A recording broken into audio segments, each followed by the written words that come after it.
are living in the last days of the last age of mankind! Repent, you wicked!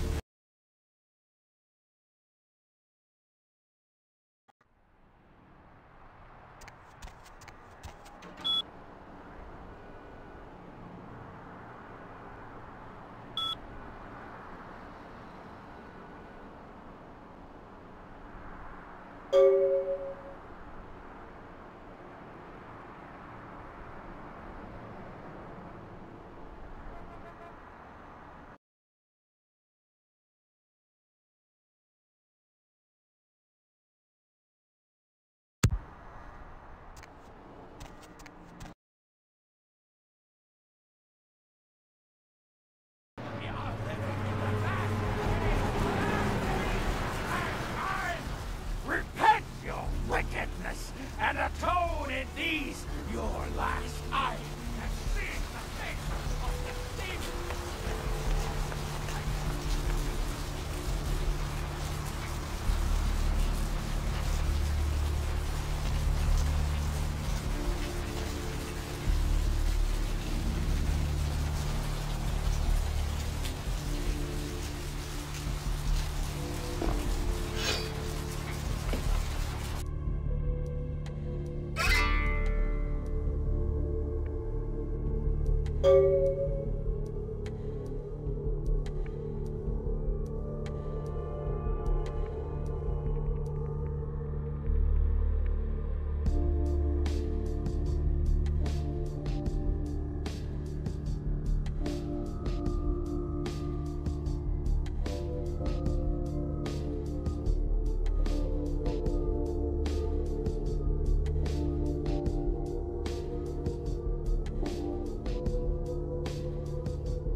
Dr. Scott, Dobby operator, please. Dr. Scott, Dobby operator.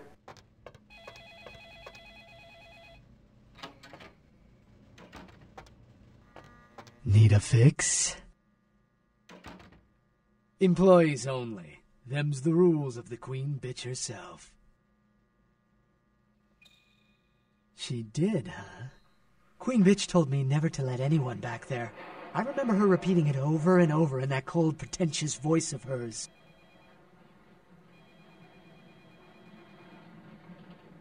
Now serving number 75. Number 75.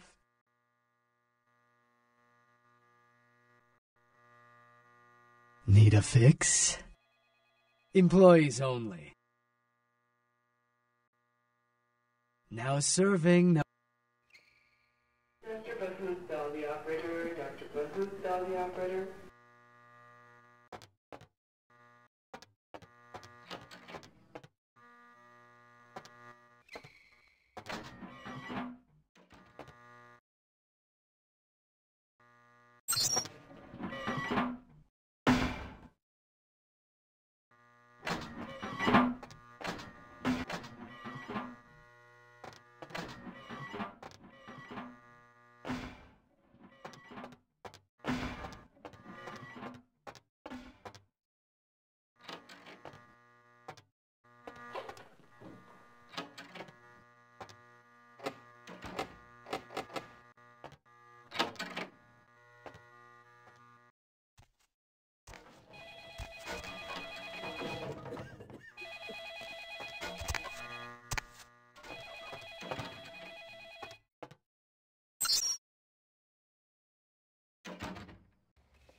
Who are you? What are you doing back here?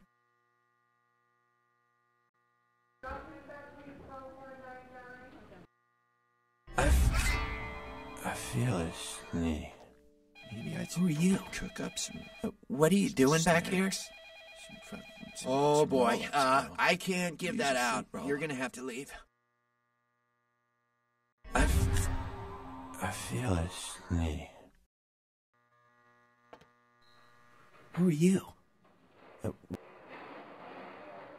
Oh boy, I feel a sneeze.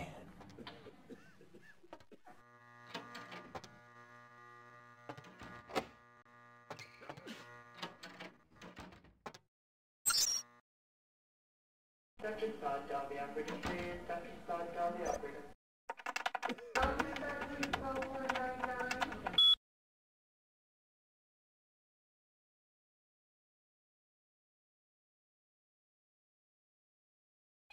Dr. Bahood, dial the operator. Dr. Bahood, dial the operator. Dr. Bahood, dial the operator. Dr. Bahood, dial the operator.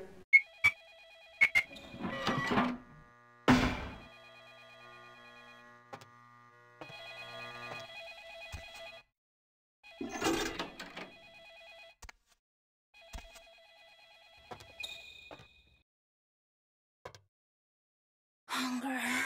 I need it. A drop of it on my tongue, sliding down my throat. The hot flash in my brain lighting up my body. I can smell it everywhere. Blood. Let me go. It's painful, like I'm going to die. It's calling. Never felt like this before. Let me go. I can smell it. I have to have it.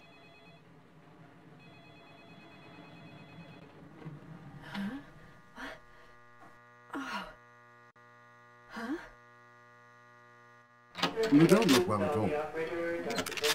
Sweet Mother of God! Dr. Sod, dial the operator, please. Dr. Sod, dial the operator.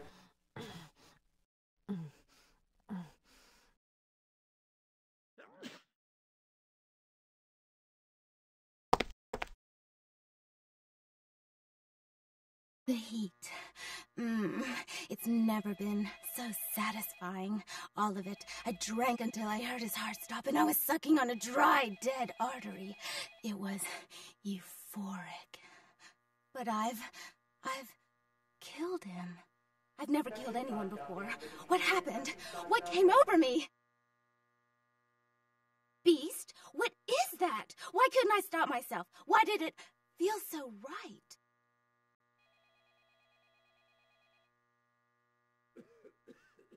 No, I'm not a monster. It was instinct. I couldn't control it. I'm not responsible for my actions.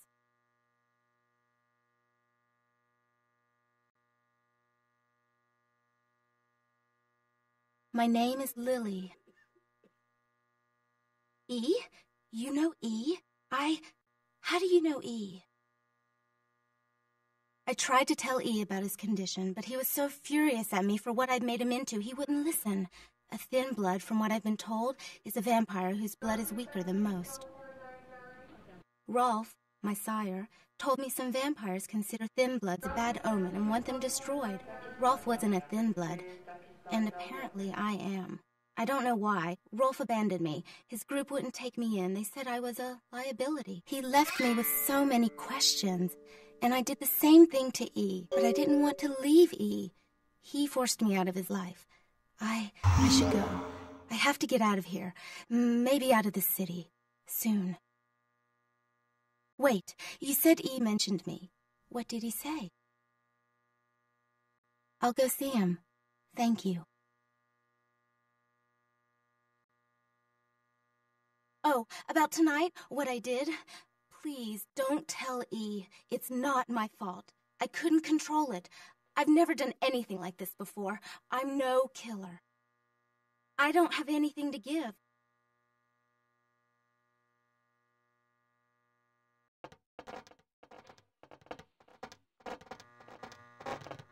Why'd you have to go and let that bitch out?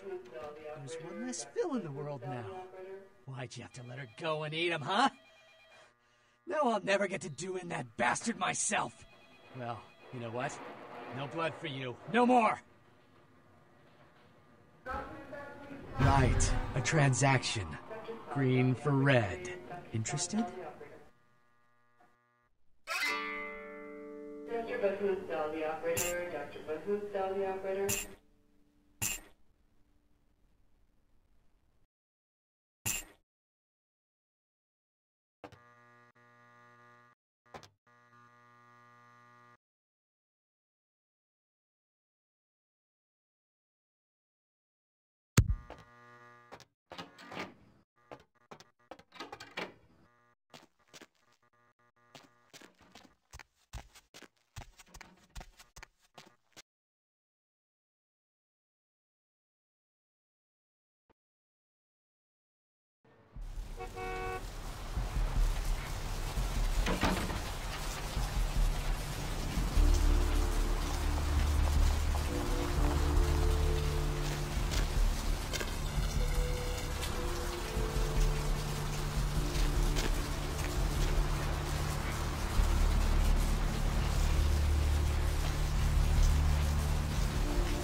You might have saved me, but I can't look at you.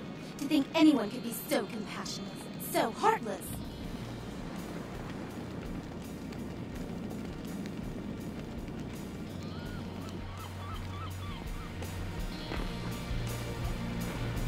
Brought my Lily back.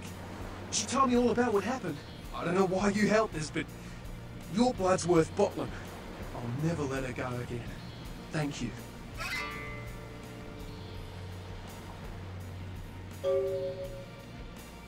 We're going to be getting out of LA soon. Too dangerous here. Rosa told us something big's about to happen, and I don't want to be here when the jack comes out of the box. Take that for what you will.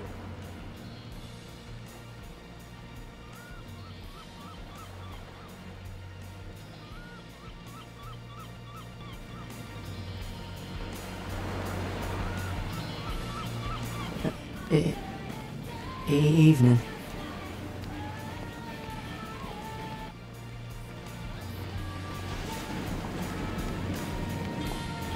I don't know what I'm saying. Forget what I say. Then ask again.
Hop in.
Evening, Chief. You back to see Mr. LaCroix again? Yeah, he told me to send you up as soon as you came in. Lots of people here to see Mr. LaCroix. Nice guy. He seems a little different, though. I wonder if he's... that's his business.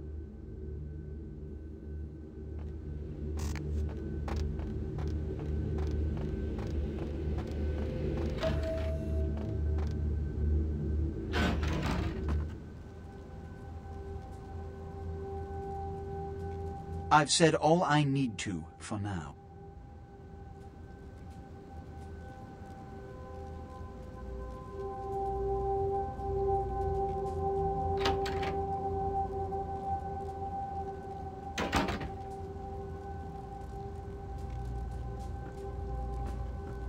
What did I tell you? It's all over the police radio. Do you comprehend the consequences of your actions? This kind of exposure reeks of the supernatural in mortal eyes. Even the Sabbat aren't this careless. I'm losing my patience. What did you see on the ship? And the Ankaran sarcophagus? What did you see? Opened? Let's not jump to conclusions. Give me the manifest in your notes. I'll sort this mess later. You might have noticed when you came in, the parade of malingering mollycoddles filing out. Those were the Primogen, this city's clan elders, a worrisome bunch devoted first and foremost to the security of their own skin, which is why they were here. It seems Alistair Grout, the Malkavian Primogen, has either forgotten how to answer his phone, or is missing. Each minor problem like a grain of sand. Each night I inherit the desert. The Sabbat's appearance has put the Primogen on edge. Grout's mansion is in the Hollywood Hills. I need you to pry Grout out of whatever crack he's crawled into, and have him contact us. Every problem that's brought to me has to be dealt with. It's the seemingly insignificant, time-consuming trivialities that plague my night. Which is why, when I assign you a simple task, I only want to hear unbridled vehemence on your part. Understood? My thanks. And that goes a long way in this city.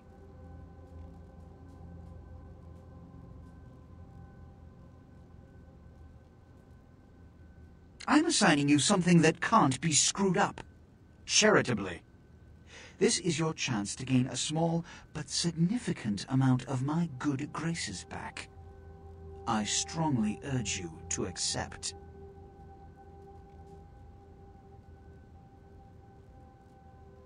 Go see Grout. Yes, about Grout. As I said, Grout is the Malkavian Primogen. His behavior and home are eccentric, to say the least. He's developed a paranoid bent lately, so you may have to check under every bed in the place for him. When we hear from Grout, you may come back. Until then.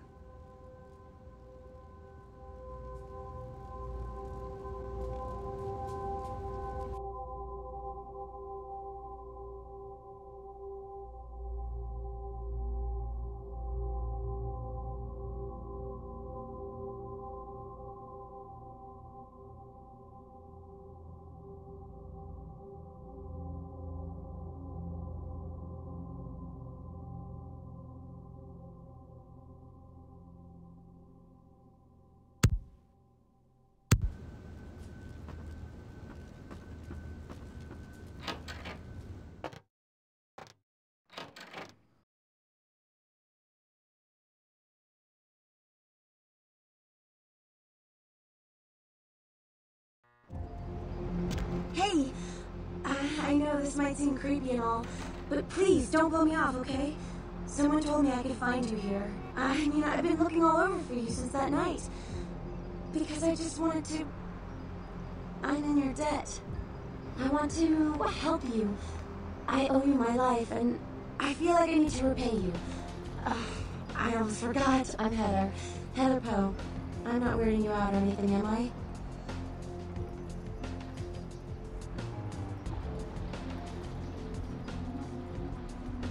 Only because of you. What you did for me. Here, I got you this. I thought you might be able to use it. It can be useful to you. I'd do anything. Just tell me you'll let me help you. Let me stay with you. Make me feel this way.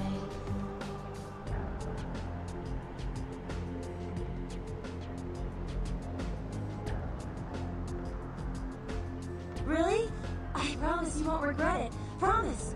I'll get you money, I'll get you things, everything. I want to be important to you.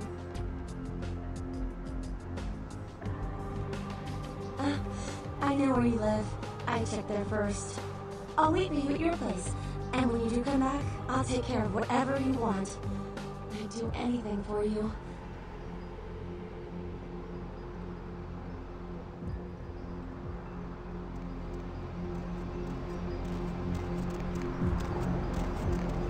Going somewhere?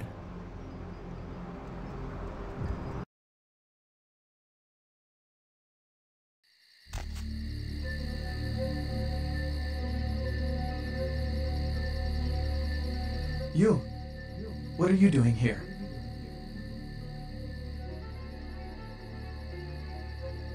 No?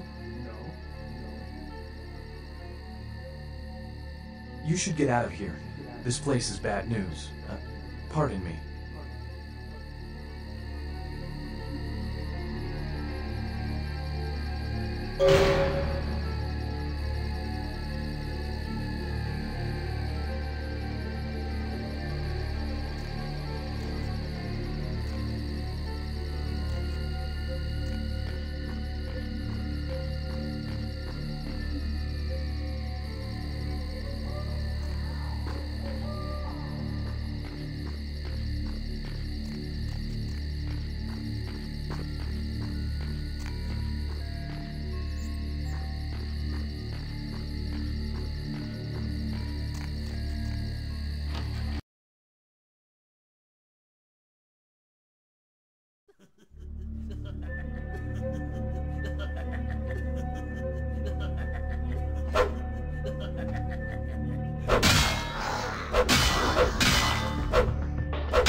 Another unfortunate casualty to tide of time, insane asylums.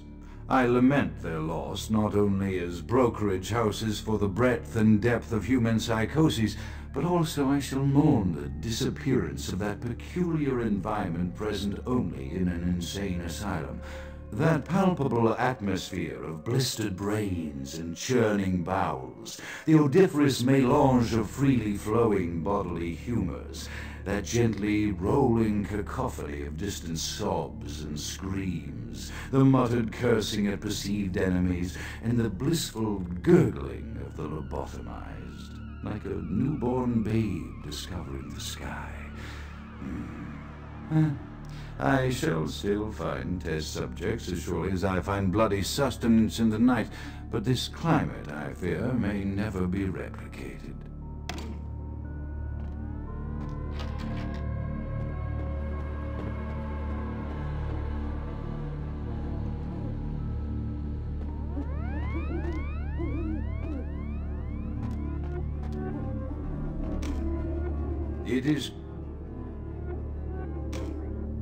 It is quite peculiar, the happenings I've been made to witness for my supernatural longevity. I am thinking of one unfortunate phenomenon in particular, of unique interest to my station, both as a professional and as a sufferer of this vampiric condition. It seems the stream of time has begun to erode the moorings of my chosen course of study, for the methodologies that gave birth to psychology are slowly disappearing. I find myself in an era that overlooks the physical component of psychological pathology time and again in favor of the sophistic practices of Freud. Phrenology, dactopintilism, and the rest of the old guard has fallen by the wayside, its champions all silenced in death, with my unique exception. Would that I could make my voice heard again, although it may be suspicious should I return to popular medical discourse 50 years after my apparent death. No, better that I continue my studies into the psychoses in secret. One day, may I hold up my own cure as validation of the methods. I am confident no cure for my condition, or that of my beloved wife, lies within our figurative minds, waiting to be unlocked by the correct combination of memories recovered from our childhoods. And I'm most certain it has nothing to do with the relationship between myself, my parents, and my genitals. Sorry, Sigmund, but I choose to stay my course. In time, too, may your star fade and dissipate.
Often I reflect with great regret on the missed opportunity that was my infector. Had I been conscious after the attack, I could have stopped the orderlies from locking her in the roaming pen. What I would give for just one interview, a few simple questions of the plague-ridden woman who met her end that dawn. Of course, there is no guarantee she would have been any more helpful than my current crop of test subjects, mewling wretches. Few could be called enthusiastic. Given the nature of the tests, I cannot expect the same fervor from all, but a modicum of cooperation would be appreciated. Animals, The one called John went so far as to gnaw off his arm and escape into the floorboards like some feral rodent. I still hear him scurrying about at night. He must be making an atrocious mess in there.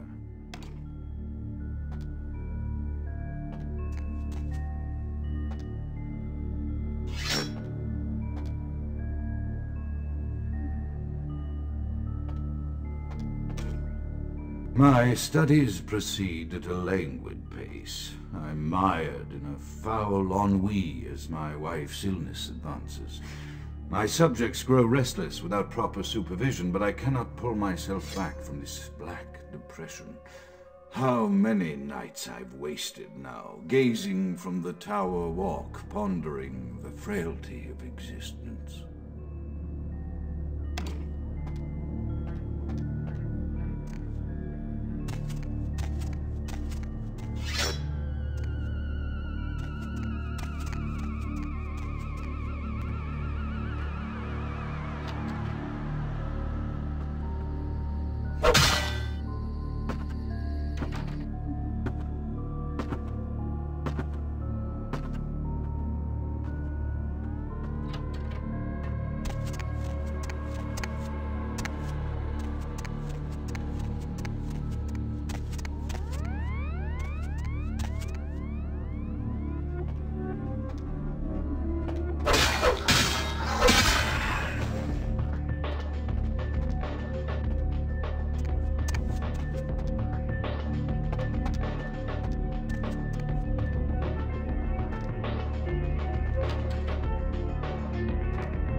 After decades of solitary study into this affliction, I have learned that it is by no means mine alone. Indeed, the city is home to an entire society of similarly afflicted individuals with whom I've only recently made contact. They are an understandably standoffish sort, by and large, but I have been able to confirm with them that the condition is indeed vampirism, which apparently comes in a multitude of strains, each with a spectacular set of symptoms such as invisibility and even a sort of lycanthropy. Through numerous official interactions with the governing body of this secret society, I have concluded that their fundamental understanding of the vampiric condition is woefully lacking and mired in suspicion and pseudo-religious dogma that would make a curt balk for its strictures. Indeed, they seemed impressed with my studies and the eloquence with which I was able to present them. Apparently, the typical sufferer of my particular strain of vampirism is far from the vanguard of the King's English. So impressed were they that they even offered me an office in their government, a rather high office by the sound of things. I believe I shall accept. If nothing else, it should provide a lofty vantage point from which to observe the breadth and epidemiology of the affliction, so that I may move more expeditiously toward a cure. I have accepted the role of Primogen for Clan Malkavian, the dreadfully winsome label applied to the particular strain of vampirism I suffer. So named for some supposed vampire father figure of old. More poppycock grown from a backward culture that seems interminably drawn to children's tales and the fiction of Victorian romance, when it should concern itself with the science behind their suffering. No matter, for I have taken this office for no greater reason than to advance my research. I must make mention, however, that even among my would-be peers in this governing body of vampires, the level of paranoia and superstition is frightening. Their intelligence is not the question, no, indeed. As they courted me for this appointment, I had to suspect that their overtures were hand-tailored to what must be my obvious infatuation with reason, for the devil would do well to have such honey-tongued tempters. Even so, I could not help but notice the dressing of language these vampire leaders chose for their siren song. Whether it is born of habit, from addressing their unwashed, ill-educated subjects, or from their own deep-seated beliefs, their linguistic flourishes belie a faith in superstition over the providence of empirical reason that must be an all-pervasive theme in this society of darkest night. Damn it all, now I'm doing it too.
As I expand my dealings with the vampire government, I have encountered a disturbing new symptom of this affliction.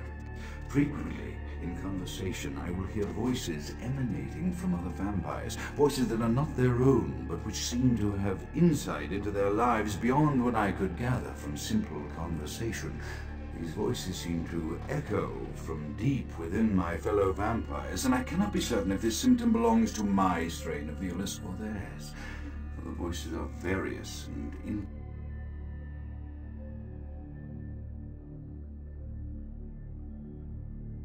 inconsistent. I dare not mention this symptom to my vampiric peers, for they have proven themselves true predators to whom I could be loath to reveal any sign of weakness. Indeed, these voices have counseled me against confessing their presence, and until I can confirm their source, I will listen. The information the voices have given me ranges from curious to frightening. The latter case is especially true of one powerful vampire whose name I shall not commit to recording in the interests of self-preservation.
The voices have increased in frequency and direction of late. They have begun to stay with me long after conversation has ceased and are serving as quite a distraction. I fear others are beginning to notice my preoccupation at the vampire gatherings. I am thinking again of the particular vampire of whom I spoke previously, who I dare not name for my growing fear. If the voices are to be believed, then my caution is warranted, for they speak of his blackest crimes, both past and future. More than once I have seen the suspicion in his eyes and heard the distrust in his voice when speaking with me. The fear must register on my face, as it is all I can do in these moments to keep from crying out in chorus with the voices. I am no longer safe. I know it. The voices have proven themselves authentic, and I have withdrawn from the Vampire Society entirely. My absence will no doubt draw attention, but I could no longer hold my fragile composure around the ravenous eyes of my vampire peers. Especially not around him. The voices compelled me to make what I fear is a Faustian bargain, but I had to, for their demands are constant and merciless. I have secluded myself within the mansion. I know he will strike out at me. He will go to any length to achieve his ambitions, and he knows that I know. I have taken precautions to prepare my beloved wife. The cure will have to wait until our immediate safety is guaranteed. The mansion was constructed with security in mind, but at that time I was not privy to the full range of vampire capabilities. The voices echo in the twisted corridors of my psyche, dark whisperings of a macabre and formless menace.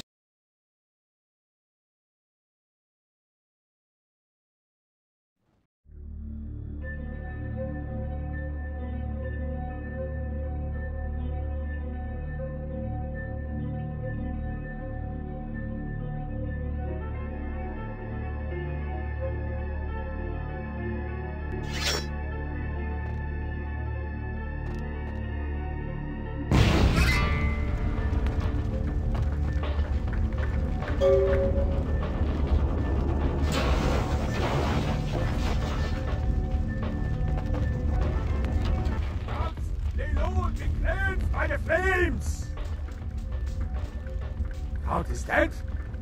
Pity it could not be by my hand. No matter. Soon your self-made kings and false prophets and all who bear the mark of the beast will be washed from the earth for the coming of the Lord.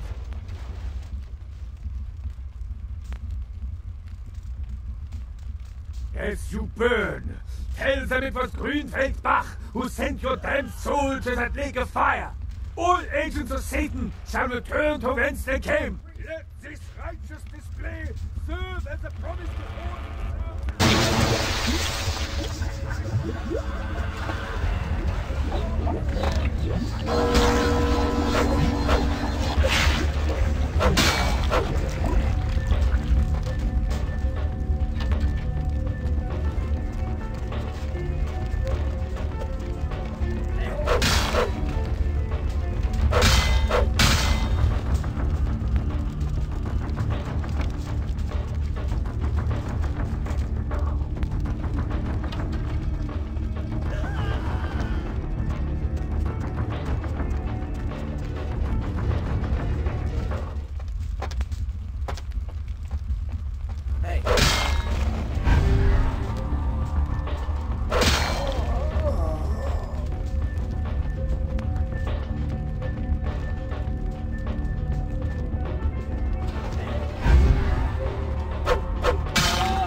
Evening there.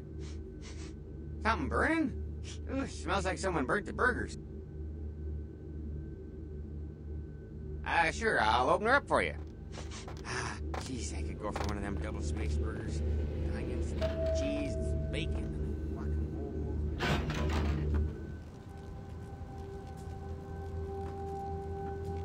The Primogens still haven't been contacted by Grout.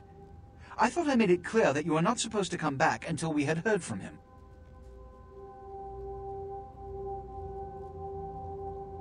Grout's dead? What?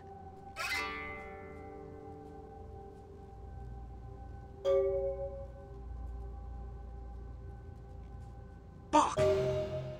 Every time I think he's lost the scent. So, Bach killed Grout to draw me out.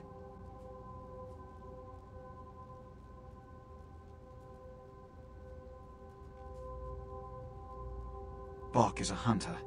They stalk and kill our kind to appease their god. But like many mortals, their so-called faith is nothing but a conduit through which they quench their killing urge. Who else would have killed Grout?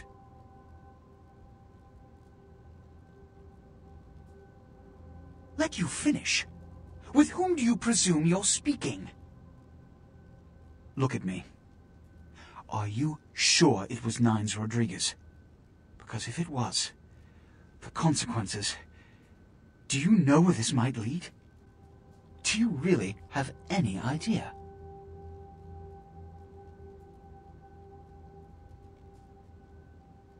Don't speak, don't act, don't presume ever on my behalf. You haven't the slightest sense of my accountability. It means, under most circumstances, I would call a blood hunt on the murderer immediately. However, the anarchs of this city may interpret such an action to be a declaration of war. I do not want a war with them. This decision will take some time. I need to confer with the Primogen on this. In the meantime, I've come to a decision on the Ankaran sarcophagus, and I believe that for the safety of the inhabitants of this city, we need to place the sarcophagus under Camarilla protection until its contents can be confirmed. You don't like me. I can be a bit harsh at times, but you must remember, the responsibility of this city's kindred rests on my shoulders. So naturally, I cannot always be a patient man. But you have been of service, and it is appreciated. This also is very important, so I need to call upon your skill once more. The Ankaran sarcophagus was quietly delivered to the Museum of Natural History a few hours ago. I would like you to bring it back here for safekeeping. The manifest from the Dane shows there was a small box from the same dig on board, but it was listed as missing. Keep an eye open for it. It may have been overlooked. It's crucial we get the sarcophagus in our possession within the next few hours. Here are the keys to the front door of the museum. The sarcophagus should be in an examination room of some sort. There's a small security staff on site, but I don't want a massacre. Mortals are just as easy to deceive as they are to kill. There is a degree of immediacy attached to this task. Work fast. And, as on the Dane, you are not to open the Ankaran sarcophagus for any reason. Excuse me.